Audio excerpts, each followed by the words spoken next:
Hello and welcome to the Story Behind the Stories, your weekly look at the pages of the Neepawa Banner Press. Thank you very much for taking a little bit of your time and spending it here with us on NACTV. I'm Eoin Devereux, journalist with the Banner Press, welcoming you to this week's edition of the program. And this week, of course, I am joined by fellow journalist Casper Wehrhahn. Casper, good to have you here this week. Yeah, good to be here once again and going through another edition of the Neepawa Banner Press. That's right, another edition. We're just chugging away in terms of what's been going on throughout Neepawa and the surrounding area this summer. And we do have a story here right now, a very significant, it's a significant and important story for the region of Western Manitoba. It's a story we unfortunately had to cover last year associated with the tragic auto accident, multi-vehicle auto accident that occurred near Carberry at the intersection between the number 5 and the Trans-Canada Highway. And finally, there seems to be a little bit of action going towards making a change for the better for that intersection.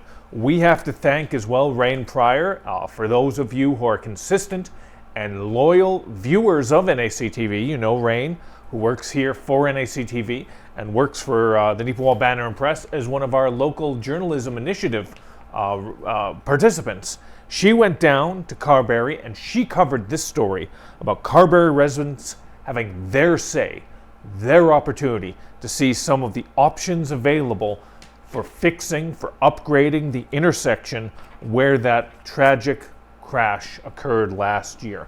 It had occurred on Tuesday of this week. Well over 100, between 100 and 200 people came out and seen for themselves some of the options. There are 3 viable options that the province is putting forward. The province is working with a design company in terms of that. You can find all that information on the front page of this story. All the details about what's happening there and what they want to see. But they want to get some perspective from those that live it, that those are in the community, those that will be on those roads on a daily basis. Exactly the way it should be, in my opinion, Casper. But let me throw to you on this. What is your take on what this meeting was? I mean, I think you said it really well. They're able to get out there and put their input in towards this, which I think is really important because, for me, yeah, I've been out there a few times, but I don't travel that way consistently. I don't have to deal with that highway consistently. That, of course, intersects with the road going into Carberry there. So I won't have quite the perspective that is needed for, giving input to something like this, right? So for these individuals to be able to go out there to this event and to look at the different options and to provide their inputs, what works, what doesn't, that I think will make all the difference going forward. I was kind of interested to see that one of the proposed options was a roundabout. Mm-hmm. In my mind, I'm having trouble visualizing that section change into something like that. But who knows? Maybe it's a good option. I don't know. But I'm curious to see how things will move forward, and hopefully whatever is chosen in the end will help make that section a lot safer going forward. Well, again, the interesting thing you brought up of one of the 3 options is the roundabout, and roundabouts in North America are starting to get more and more popular. They are a huge component of many of the roads in England, Scotland, Wales, and of course where my family is from initially, Ireland. We're used to them over there, but in Canada they're still kind of just sort of being established. And the funny thing is about that as well, Casper, is that for Canada, specifically Manitoba, specifically Portage-la Prairie, and especially Brandon, Portage-la Prairie just installed on the edge of their city a roundabout. And unfortunately, there are some people sometimes that just are still a little confused by them. I have to admit, even myself as well, one time when I was traveling through, I missed my turn and then just ended up, oh shoot, gotta go back around. Even those that are used to them, not exactly used to them. But the ones in Brandon are the most interesting because there are now 3, if I remember correctly off the top of my head, set up in Brandon. two of them set up on 34th Street. And my father, both my parents, who are from Ireland, born in Ireland, raised in Ireland, very much used to roundabouts from Ireland. They say the roundabouts in Brandon are the dumbest things they've run into. And the reason is, the point and purpose of a roundabout is to be able to see the perspective of everything around you. So when you're on the east side of a roundabout, you should be able to very clearly see on the west side of the roundabout, and the north and the south. But in Brandon, for some inexplicable reason, they decided what this roundabout needs is a giant evergreen right in the middle and giant flowers. Now, don't get me wrong, they look pretty, they look great, but they completely defeat the purpose of what a roundabout is supposed to be, and to give you a clear visual track of what's coming around the bout, as it were. I mean, oh my God. I definitively hope if they do go with the roundabout for Carberry, they think of it a little bit better than that. Right. But as well, there were other options that were on the table there. So it's going to be interesting to see what they do decide. And it is so long overdue. Just before we went live on air, I was speaking to Casper about this. I used to live in Brandon, and I used to have family in Portage la Prairie, and a lot of friends in Winnipeg. So I would travel to Trans-Canada. I would travel past Carberry on a consistent and regular basis throughout the summer, and even a few times during the winter. And even in the mid to late 90s into the early 2000s, all I'd talk about with people from Brandon, all I'd talk about with friends was how rough, how potentially dangerous that section of the Trans-Canada Highway was. This is something we were talking about 25 years ago. And even 25 years ago, it was a case of something bad is going to happen before these people in positions of power, government officials, whomever, we're going to do something about it. And it's a shame that it's going to have to be something tragic that occurs to make them realize what they should have realized a long time ago. Well, unfortunately, 13 months ago, something tragic did happen. 17 lives were lost in that exact same spot that we were talking about in 97, in 98, in 99, and into the 2000s. Something we said was going to happen ended up happening.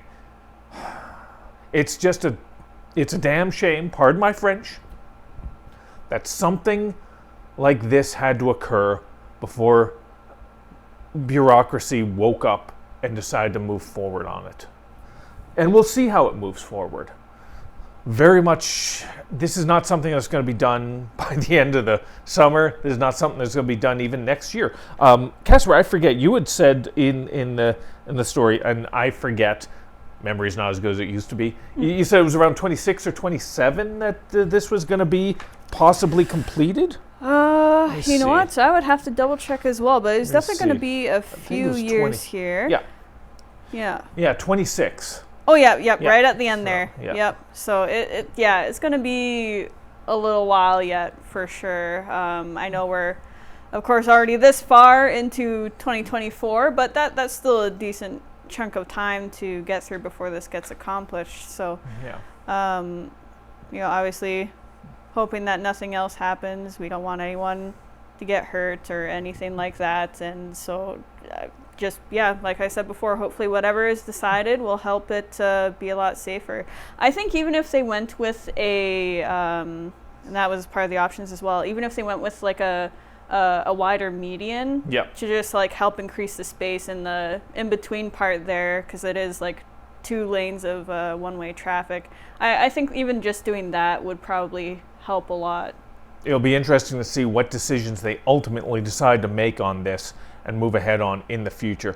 Once again, we are very appreciative to Rain Pryor, who covered it for us through the LJI initiative. LJI initiative. Local Journalism Initiative initiative. But very appreciative that she was able to cover that event for us and to provide us with this very valuable information. And hopefully you'll be able to take a few minutes of your time and go through this, because this is a very significant update for Western Manitoba. Now, it's interesting, Casper, you talked about you don't really travel that road all that much, but technically, the best type of right is technically right.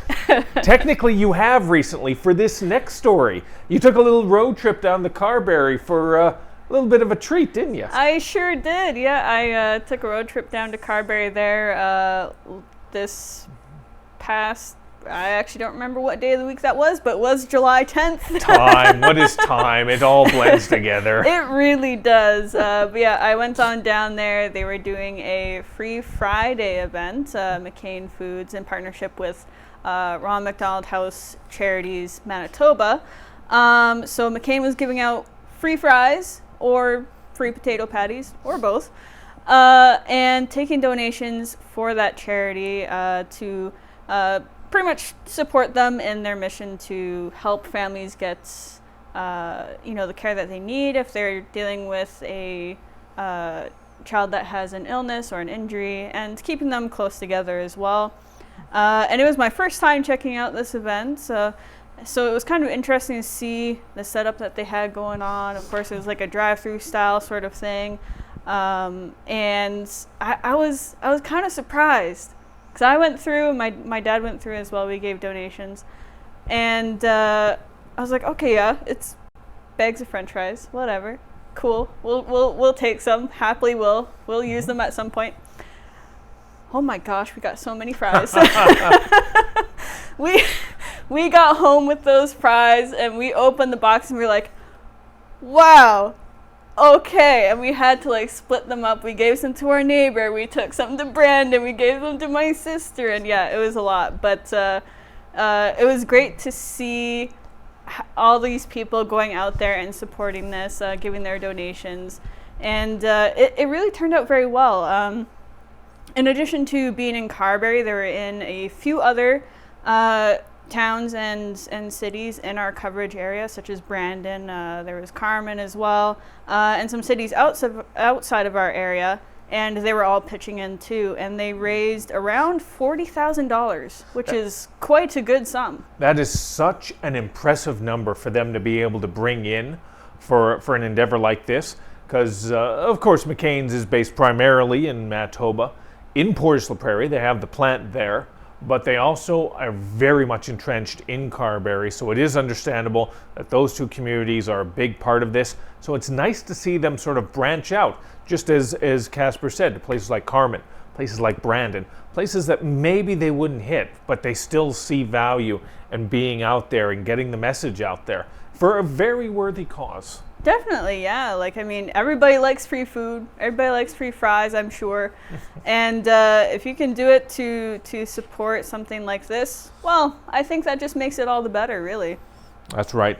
Now, if you want to learn a little bit more about that in this week's edition, you can find that story with pictures. It's on page 2 of this week's edition of the Neepawa Banner Press. Always remember, you can find copies of the Banner Press throughout 30 different communities throughout Western Manitoba. If you can't get a physical copy of that paper, always remember that it goes live on our website, mywestman.ca. Once again, that's mywestman.ca or com. Yeah, Try them both. Yeah. Try them both. It's one of them. And you can find it every Friday morning. It goes live on our website every Friday morning, just before 9 a.m. Central Time. So we always appreciate your support, whether it's picking up a physical representation of the newspaper or whether you support us through My Westman. We always do appreciate you sort of sticking with us through thick and thin, through the warm and the cold, and continuing to watch the story behind the stories as well. All right, let's get back into the pages of the paper. I got this story forwarded to me. It was a news tip. As we say at the end of each and every show, if you have any story suggestions or ideas, bring them in or email them. This is one that was brought in. It was a gentleman who is living out of Calgary, Alberta now, but the family is so strongly entrenched in the Arm of Rosedale and have been for over 100 years. They've been living in a house, a manor, Dormstrom Manor, is the nickname that it was given to this particular house, this particular acreage out there. And it's owned by the Campbell family. I should say, however, it has been owned by the Campbell family since 1911. A wonderful sort of English-style house, an English-style manor out there that generation upon generation upon generation of the Campbell family have been able to enjoy through the years. Well, recently they've decided to sell the land, sell the acreages, and have one final family reunion on the piece of property that they all remember so fondly from their youth. You may be asking yourself, why, after all those years, did they decide to sell? Well, main reason is Mother Nature decided that property, that land, she had other plans for it. Nearby riverbend, nearby creek has started an erosion process throughout the years, has started to slowly wear away at the foundations. It's only a matter of time before the house is overtaken by the erosion and it just comes down. That's the truth. That's the matter of the fact of it. So they decided, you know what? We're just going to sell off the land right now. It can be used for acreages. It can be used for farmland. It still has great value in terms of that. It's just this portion where the house is right now. There's not much we can do about that. It's the reality of the situation. But they did, as I said, decide to have one final family reunion. So members of the Campbell family throughout Canada, from the West Coast, from Saskatchewan, from the East Coast, they all gathered. It was about 30 or 40 individuals that came together. And the individual that was able to share some of the details with me on that, George Connell, a cousin within the Campbell family, but still has wonderful memories of the house and what it meant to him and his family. And he came in, he sat down and talked to me about it. I was very appreciative that he came in and sort of shared some of those details. This newspaper, we do like to cover a lot of the quote-unquote hard news. Just went through puberty there when I said that. It was like, man, second puberty is a son of a gun, I gotta tell you that. Well, we cover the hard news usually, council stories, these types of things. This is known as what we call a feature story. It's a little more lighthearted. It's a little more individual, a little more personal. Always do appreciate when we're able to share these types of stories as well. And I had no idea about the history of the family or the history of the home in the region. So I was very appreciative to be educated on this. And I'm very happy to be able to share some of those details with you. Perhaps it's something you'll find of interest, perhaps not. But I'm very appreciative of George, the Campbell family, to sharing some of the background, some pictures from the weekend, and what it meant. And what it means really for them is, sure, this is the last reunion they're going to have here, but it's not the end. I mean, the family continues, whether it's in Calgary, whether it's in Rosedale, whether it's in other parts of Canada. The family stays strong. They're going to have other reunions. They're going to come together as the Campbell clan, as it were, again and again and again. That's the strength of it. So where it happens doesn't matter. The fact that it happens is very important. So you can find that story again, as I said, in this week's edition of the Banner Press. We always like to share a little bit of history of the surrounding region and of Neepawa. And that segues actually pretty nicely into the next story I have. There's an individual you probably know quite well if you're a consistent and loyal viewer of NACTV, Rick Sparling. He's sort of become the last historian for Neepawa and surrounding area. He has done many books over the years about special events in Neepawa, special individuals or groups in Neepawa. He's done books on the businesses of Neepawa, of minor hockey throughout the years in Neepawa, the Junior A team, the formerly called Neepawa Natives, now known as the Neepawa Titans, their history in the community and what they've meant to Neepawa. And now he's got a new book out. It's about the history of the Roxy Theatre in Neepawa, Manitoba. If anyone's ever been to the Roxy, if anyone ever grew up with the Roxy as a part of their adolescence, as a part of their childhood, there's special memories there. Every town, every single solitary town has that. I wasn't raised in Neepawa myself. I was raised in Thompson, northern Manitoba, but I still have those similar type memories. For me, Casper, it was we were fancy. We had 2 theaters. Ooh. Oh, wow. We had one called the Strand Theater. And it's so cliche. Every town pretty much has a Strand Theater type thing. And we had one called the Stage Theater. The Strand Theater was the really fancy one, very similar to the Roxy in actuality. Okay. And the Stage was the smaller one. It was a little more cramped, but I do have memories still of both those theaters. And those still stay with you. You get a little wistful when you start thinking about those things. Movies you've seen there, friends you went to the movies with, first dates you went there with. It sticks with you.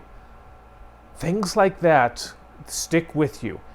And with Rick's book, it has those types of wistful moments and memories. And if you're from Neepawa, if you have memories or moments from the Roxy, maybe this is something that's going to stir something up for you.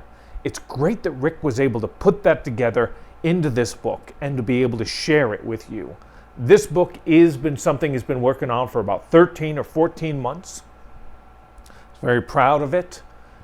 He's very proud to have been able to work with the volunteer board of the Roxy Theatre to help turn this into something and make it come alive. So if you're interested, the book is done. It is physical copies of the book are going to be in Neepawa in August. There's still time to pre-order. If you're interested, you can contact the Neepawa Banner and Press switchboard over at 476-3401. They'll be able to point you in the right direction. Don't ask for me. I don't know anything about that. I just wrote the story. I don't know how to get it other than call up and they'll point you in the right direction on that. So I do hope it's a success. Because Rick really is, as I've said, he is sort of that last historian of things that are going on in and around Neepawa to this degree. And it'd be a shame to sort of lose that type of history. Nowadays, Casper, let me get your take on this. Nowadays, it seems like we're not paying attention to the history the way we used to. Sure, we're doing news stories, which are part of history, moving into the past type thing. Mm-hmm. But in terms of these types of things, it feels like a lot of Neepawa is just like, they're living it in the moment, and then they're forgetting about it, and they're forgetting to remember it. They're forgetting to sort of keep it in the archives, as it were, for next generations. As a younger person, this is going to sound defamatory. It's not meant to be. It's not meant to be disrespectful. But as a member of that TikTok generation, where it's like in the moment, on to the next. What do you think about a community trying to sort of keep and preserve its history, even if it's not your history, type thing? Definitely, it's very important. I mean, I definitely hold a lot of esteem for people who put in the effort to keep things recorded and archived, because it's important to be able to have that information, be able to look back on it, and it's all part of the community, right? And as useful as technology can be, we are seeing a lot of now things that are only online are disappearing, right? Yep. So yes, you can have something online, but it's good to keep it elsewhere as well, and to have it in a few different places if you're able to. But it's really important to be able to have those logs of, this is where we came from, this is where we've gone, et cetera, and this is how we're moving forward.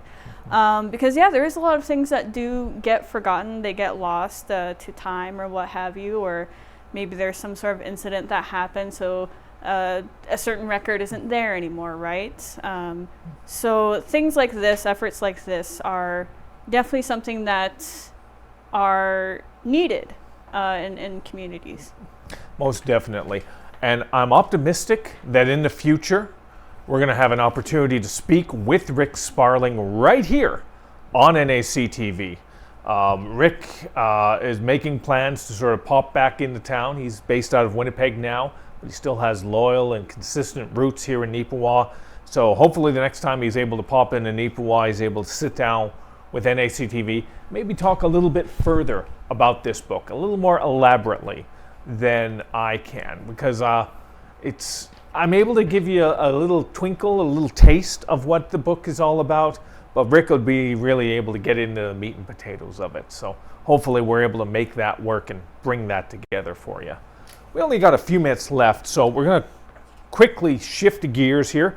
Casper, you got a story here about an organization, and an organization that is brand new. Like, walk me through what this is all about. Right, so the organizations itself aren't really new per se, but they did host a first-time event. So that was Neepawa Area Immigrant Settlement Services, as well as PhilCan of Neepawa. They put on their first Philippine consular outreach event. So they had a few different things organized for this event. There were some things on different days going on, but the consular outreach itself was on July 6th. And they hosted that at the Neepawa United Anglican Church. So there was a few different activities going on, and there was a bunch of services offered as well, of course, that were very beneficial to the individuals that turned out there. And I must say, they had a really significant, I feel, turnout for this event. 230 clients making use of the services that were provided there. So definitely there is a need for these types of events, and Neepawa Settlement Services and PhilCan has seen that. And so actually had been trying to get something like this going for a while, it sounds like, but was only able to do so recently. And of course they had some help with Dan Major there to help get it going, as it turned out. And I certainly am glad that they were able to. I mean, of course, as I said, the response was really good, and thanks to being able to host this for the first time, it sounds like they're going to be trying to host it again in the future. So, I mean, if it keeps going the way that it did for this one, I think it'll be very beneficial going forward still. Well, I got to ask this question. What did they take away from this? What is the sort of pertinent information they were able to get out of this? Right, so I only had a few details, unfortunately, but they were able to meet, of course, with representatives from the consular in Winnipeg, I believe it was, and discuss different issues with them in regards to whatever needs that they had, any questions that they might have had. And then, of course, they had like passport renewal and stuff like that, and dual citizenship ceremonies as well. So it was quite expansive from sounds of it. Well, if you want to learn a little bit more about that, that's why you got to pick up a copy of the Neepawa Banner Press in one of 30 locations, 30 communities throughout Western Manitoba, or you can check it out on My Westman. That pretty much covers it for this week's edition. We didn't even get a chance to scratch the surface for the most part. There's so much other stuff. We could have talked about baseball. We could have talked about the Santa Clara Baseball League. We could have talked about the recent hailstorm, Ken Waddell's new column. That's why you need to pick up a copy of the Banner Press for yourself. That you can check out all this information that we just couldn't even pack in the 30 minutes of this program. So if you always remember, if you have any story suggestions or ideas, it's always appreciated. You can give us a call at 476-3401, the number to reach us at, or you can email us at news@neepawabanner.com. Once again, that is news@neepawabanner.com. So, wrapping things up, I just want to say again, Casper, good to have you here again this week as always. Yeah, of course, good to be here and looking forward to another one. And always good that you tune in. We appreciate you. We're not here if you're not here. So thank you as always for your support of the Neepawa Banner Press and NACTV. Have yourself another fantastic week.